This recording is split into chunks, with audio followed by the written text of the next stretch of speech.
আপনি রণজিৎ বাবু, হ্যাঁ রণজিৎ, বসুন বসুন। ডিজিটাল অ্যারেস্ট নিয়ে যে আপনি এটা করেছেন, ভিডিওটা করে খুব সুন্দর হয়েছে, আমি দেখলাম। বেসিক্যালি সচেতন করার জন্য এই আপনার প্রয়াসটার জন্য আপনাকে সাধুবাদ জানানোর জন্যই এখানে আপনাকে ডাকা। Thank you sir. আসলে আমরা যে কন্টেন্ট গুলো বানাই আপামর জনসাধারণের কে অ্যাওয়ার করার জন্য, এবং যেহেতু সাহিত্য এবং মিডিয়া একটা সমাজ দর্পণ হিসেবে কাজ করে, সেই কাজটা করে যাচ্ছি স্যার। এইটা যে ডেকে আমাকে এটা বললেন তার জন্য স্যার অশেষ ধন্যবাদ। আচ্ছা স্যার, আমি যখন আপনি ডেকেইছেন সাধারণ মানুষকে, আমার দর্শক বন্ধুরা আপনারা উদ্বিগ্ন ছিলেন যে কি আজকে রণজিৎ বাবুর সাথে কি হচ্ছে বা কেন মানে থানায় যাচ্ছে রণজিৎ।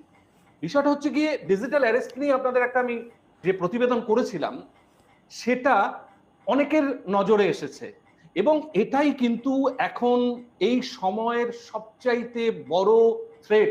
তাই তো স্যার, আমি ঠিক বলছি তো? একদম।